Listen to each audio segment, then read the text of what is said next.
Hello everyone and welcome. My name is Kelly King. I'm the Artistic Director of Golden Ballet Theater and I've been teaching for 24 years.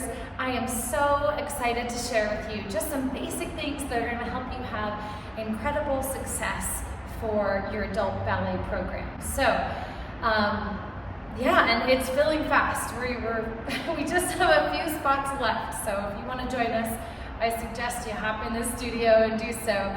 But we're going to share some tips with you that's going to make you feel more safe and comfortable.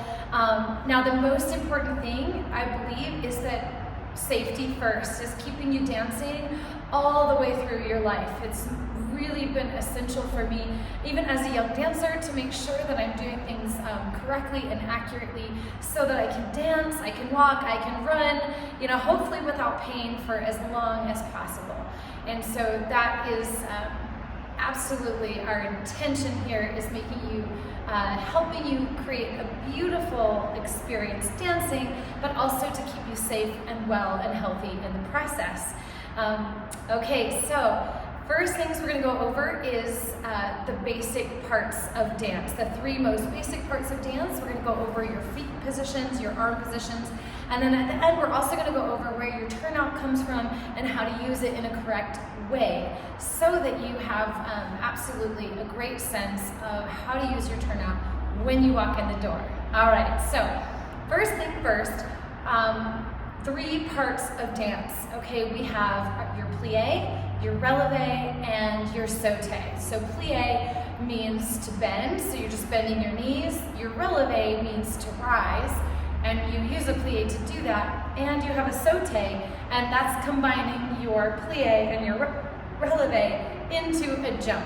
Okay, and so anything, for the most part, anything jumped can also be done in a releve. That being said, it does take a lot of strength and consistency to be able to dance. So that's why we encourage you to have a consistent program so that you grow. Number one, you're growing with the class, and so that you're absolutely following all the steps that lead up to your success, and not just kind of popping in here and there and missing the valuable education it takes to do this safely. Your basic plie is just here, plie, gentle plie, that's it. And you're gonna go as far down as you can without lifting the heels. So the heels stay down, so you get a nice stretch in the Achilles. This is your rest position. Your feet are relaxed. When you plie, your ankles are relaxed. You get a nice good plie. This is your trampoline. So when you rise, your releve goes like this. You releve, rise up. Whoop, I went too far forward. But there's a slight balance. You're going to go forward, slightly forward, and up. Okay, if I were to go straight up, I eventually fall backwards. So there is a slight move forward, shift forward of the hips as you rise. Just very, very teeny, okay? So your plie, your releve, now your sauté extends from there, and the first one of the day just clears the floor, just like that. It's not about height, it's about stretching the knees, pointing the toes, clearing the floor, just like that. Notice whenever we do a plie, the back is nice and tall, okay? So we're not leaning forward, because then we start to releve, we start to jump like this, and then we start taking things on our lower back, which is never a good thing. So those are the basic things, okay? All right, so now we're gonna do our foot positions. We have closed positions and open positions. Open positions are designed to help you travel and move and transfer from foot to foot.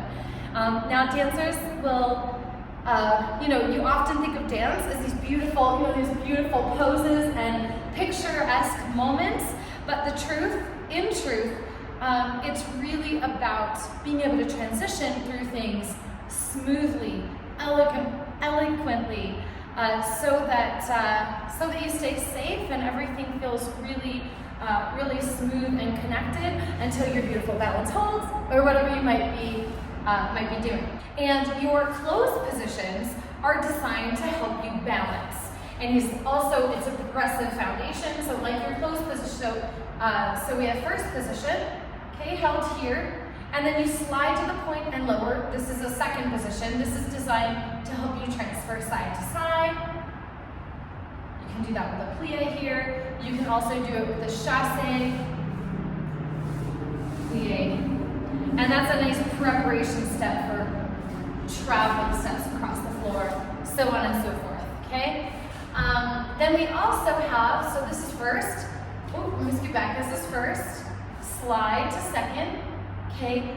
Lift to the point and closing third. Now third is a great beginning position.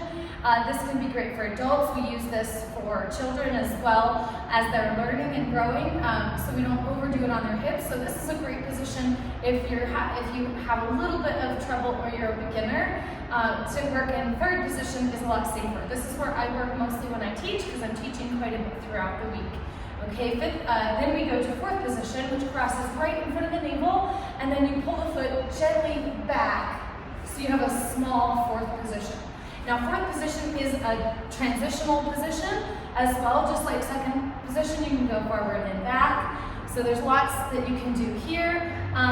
It also, I'll scoot back a little bit. This also goes, I'll go in the diagonal so you can see a little chassé position as well, okay? So that helps you transition. It's also your turning, your pirouette position is from your fourth position, so you can learn your pirouette, okay? Which we won't learn right away, but that's just so you know, that's our preparation for our pirouettes as well. Then we have fifth position, and these are all our flat positions, okay? So we've got our first, slide to second, to third, tendu to fourth, and then to fifth. And fifth crosses all the way. The legs are gonna look a little bit like a diagonal in that position, okay? And then we'll, as you rise, and this is so important because as you're going to rise, this is your fifth position, and from there, we go to coup de pied, retiré, développé, and everything from there, everything develops from that fifth position. So finding that releve fifth, and then développé, and reaching out. That's where the rubber meets the road in terms of finding your balance and coordination and being able to create those beautiful positions. So that's basically just the foundational work there for the position. Really quick, we're gonna go over the different also directional positions of the body because this is absolutely key as well. Now, we call this en croix. It means in the pattern of a cross. Okay, so en croix is gonna mean front, side, back, side. And a lot of times when we're at the bar, we'll have different positions. We'll have different patterns, I should say. So at the bar, we'll have different patterns that will take you front, side, back, and side. So for instance, let me pull this down again. So for instance, okay, I've got my bar here, just imagine. Okay, I'm gonna do a tendu to the front. Now this is gonna go right in front of my navel, slide to the point, and pull, can't see it. I'm gonna go slide to the point, and pull it back. This goes right in front of my navel because this is anatomically where it's safest to land, okay?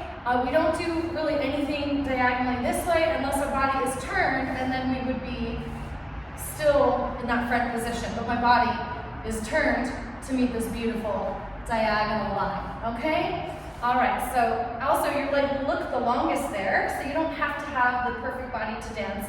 You're going to be using this perfect line, which is going to give you the longest line possible for your physique, okay? Then we go to the side. This is a la seconde.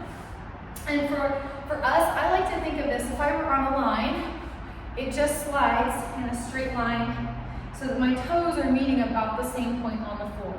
And when I lower, my heels are about at the same point. Boom, just like so. Okay, if I were to go directly side, a lot of times it'll actually be behind me. So you want to make sure that you're following this line, and then you're just going to rotate and turn the key, make sure the knee goes to the ceiling. Also, the other leg, your nose, your navel, and the arch of your foot are going to be in line so that you can balance. Okay? Really pulling up on that side, not sitting in that hip, really pulling up on that side, finding that balance just like so. And then you're going to work through the foot, toe ball heel to slide back. Okay, then we take it to the back. Baby toe leads to the back and slides in. Okay, now this one, I like to go right behind the hip because if I go behind the back, the spine is actually really hard on my lower back. So I like to keep it behind the hip, okay? And professional dancers, sometimes they'll definitely take it behind the spine, but they have the strength to do so. So that's for them. All right, and then we go to the side. So for instance, we could go 2 en croix, 2 tendu en croix, and this would be to the front, 1, 2, 3, 4, side close front, side close back, 2 to the back, 1 to the side, da-da-da. So that's 2 on quad. Last but not least, we're gonna be talking about your turnout. Your turnout is a muscular action and it's designed to help you rotate. Now, don't do this. This is only an example, but imagine if I were to lock my shoulder, okay? And then I started to twist, right? Which I don't recommend because you might hurt your shoulder, but you know, your hips work in a little bit different way. So, because you can't really lock your hip like that. But anyway, if I were to lock my shoulder, like tense it up and then twist, it would, you know, I could kind of hurt my shoulder. But the idea is that you're gonna relax in the front of the hip, gently rotate, and you'll feel the rotators in the back of the shoulder joint. Your turnout comes from your sit bones. Now your sit bones are at the very bottom of the hip, okay? Very bottom of the hip, and they attach to the side of the thigh, so right at the greater trochanter. So you can always look those words up if you want, but you've got your thigh bone, your femur, this is your thigh bone right here, okay? And then right at the top of your femur, okay, you can kind of, it's like right here, okay, on the side of my thigh, is the attachment for the rotators. You have 6 tiny, tiny muscles that are like, they're tiny, and they go underneath all of your glute muscles. They attach at the sit bone underneath the hip. And then what I'm gonna have you do to feel this, okay, so you're gonna take 1 foot in front of you, like so. You're gonna relax the front of the hip, okay? And then stretch the knee all the way, but only to stretch it. You're not gonna lock the knee, okay? Lengthening, and then gently relax and rotate. Now, if you press the foot into the floor, you'll feel this better. You're gonna rotate, and as you press that foot into the floor gently, you're gonna feel the rotators at the back of the leg, okay? Now, ballerinas are always feeling the back of those legs, okay? And so when you rotate, you're gonna take your weight, you're gonna slightly shift the weight forward over the toes. Not so much that your hips are forward, but just slightly. So this is my normal stance. Ballet stance goes slightly forward, lifted pelvis, so I've activated my muscles, my hamstring muscles in the back. So I rise up and I can feel my muscles. And you're gonna imagine that you're gonna have 2 rubber bands from here to here, and you pull those muscles together. So we rise, you actually are rising from one leg. It's going to help you balance quite a bit, okay? Now from there, you're just gonna open and rotate like this. Some people will have more rotation, some will have less. And then as you work the leg and rotate, and you'll actually get more rotation, okay? So rotation is a muscular action. Some people naturally have a little bit more rotation than others, but we wanna make sure that you're honoring your rotation so it keeps you safe, okay? Our knee joints are right in between our hip and our ankle, so if we're forcing the ankles to open up too much, we put a lot of pressure on the knees and also the hips. So it's really essential that you're learning to do that properly. And when you plie, you're gonna feel like you have a nice yawn when you plie.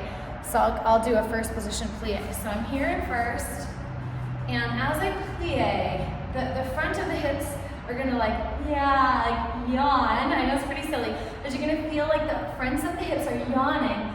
Yeah, and then as you close, you're gonna feel the back of the hips like rotating and pulling up and in together, okay? And so when you're always wondering how dancers do it, it's a muscular action, and it's absolutely something that you can learn to do as well. It's not rocket science, it's absolutely, it's teachable, and I know you're gonna do a great job with it. So now if this seemed overwhelming for you, you know, but you still want to try class, feel free. We can set up an appointment. I can go over this individually before you come into class.